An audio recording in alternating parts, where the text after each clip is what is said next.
ប្រវត្តិសាស្ត្រនៃរបបខ្មែរក្រហមគឺជាសម័យកាលដ៏ខ្មៅងងឹតបំផុតមួយនៅក្នុងប្រវត្តិសាស្ត្រកម្ពុជា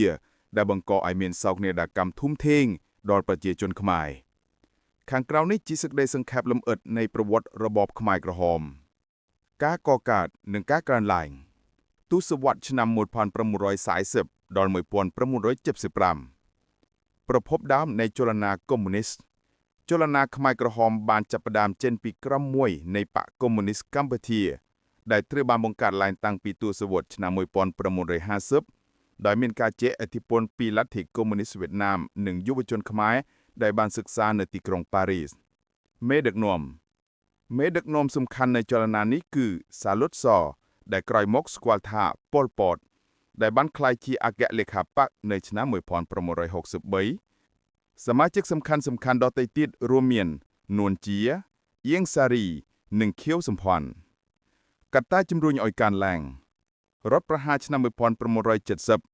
រដ្ឋប្រហារទម្លាក់សម្ដេចនរោត្តមសីហនុដោយលោកលន់ នល់បានធ្វើឲ្យខ្មែរក្រហមចូលទៅជាសម្ព័ន្ធមិត្តជាមួយព្រះសីហនុហើយទទួលបានការគាំទ្រយ៉ាងខ្លាំងពីប្រជាជនជនបទសង្គ្រាមស៊ីវិលប្រឆាំងនឹងរបបសាធារណរដ្ឋខ្មែរគាំទ្រដោយសហរដ្ឋអាមេរិក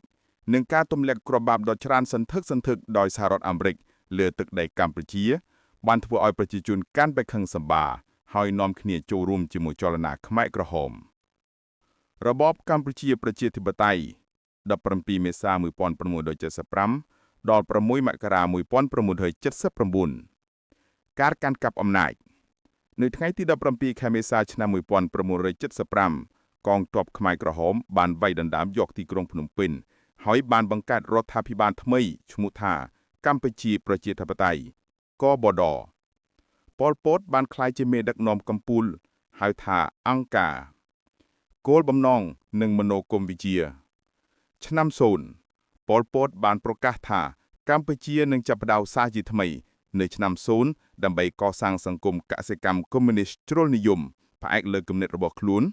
ដោយបដិសេធចោលទាំងស្រុងនៅវប្បធម៌ទំនៀមទម្លាប់និងឥទ្ធិពលបរទេសជាពិសេសលោកខាងលិចកសិកម្មសុទ្ធសាធរបបនេះមានបំណងធ្វើឲ្យកម្ពុជាក្លាយជាប្រទេសកសិកម្មមួយដែលពឹងផ្អែកលើខ្លួនឯងទាំងស្រុងហើយអាចផលិតអង្ករបានច្រើនដើម្បីនាំចេញគោលនយោបាយមហាតារុណកម្មការជំនះប្រជាជននៅក្នុងរយៈពេលតែប៉ុន្មានថ្ងៃប៉ុណ្ណោះប្រជាជននៅតាមទីក្រុងធំទាំងអស់ប្រមាណ2លាននាក់ត្រូវបានបង្ខំឲ្យចាកចេញទៅធ្វើការជាទេសចរក្នុងការដ្ឋានរួមនៅតាមជនបទការលុបបំបាត់រូបឥយវត្ថុកម្មសិទ្ធិឯកជនទីផ្សារសាលារៀនវត្តអារាមនិងទំនាក់ទំនងគ្រួសារត្រូវបានលុបបំបាត់ចោលទាំងអស់មនុស្សគ្រប់គ្នាត្រូវធ្វើការហួតកម្លាំងដោយបង្ខំអំពើប្រល័យពូជសាសន៍របបនេះបានធ្វើការសម្លាប់រងាស់យ៉ាងជាសយាពតទៅលើអ្នកដែលចាត់ទុកថាជាសត្រូវឬប្រជាជនថ្មីរួមមានបញ្ញាវ័នគ្រូបង្រៀនវេជ្ជពេទ្យឬអ្នកពាក់វ៉ែនតាក៏ត្រូវតែសង្ស័យដែរមន្ត្រីរាជការយោធារបស់របបមុនជនជាតិភាគតិចដូចជាជនជាតិចៀនវៀតណាមនិងជនជាតិចាមអ៊ីស្លាមនិងសមាជិកបក្សផ្ទាល់ដែលត្រូវបានចោទប្រកាន់ថាជាភ្នាក់ងារវៀតណាមឬ CIA មរណភាពនៅក្នុងរយៈពេល3ឆ្នាំ8ខែ20ថ្ងៃប្រជាជនកម្ពុជាចន្លោះពី1កម្មទៅ2កម្មលាននាក់បានស្លាប់បាត់បង់ជីវិតដោយសារការប្រហារជីវិតការធ្វើតារុណកម្មការអត់ឃាននិងជំងឺដែលមិនបានព្យាបាលមជ្ឈមណ្ឌលគុំទាំងដ៏ល្បីល្បាញបំផុតគឺគុកទួលស្លែងស21ការឆ្លោះពាននិងបន្តការតស៊ូ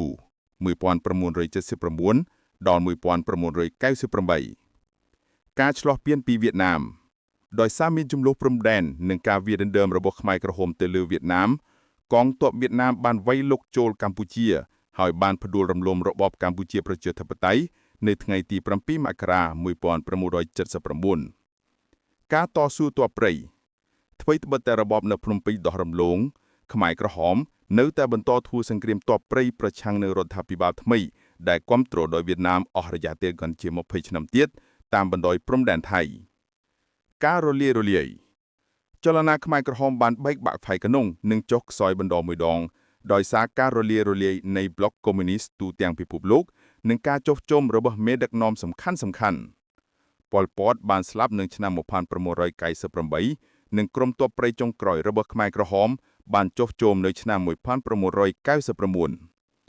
ការឆ្វែងការនៅឆ្នាំ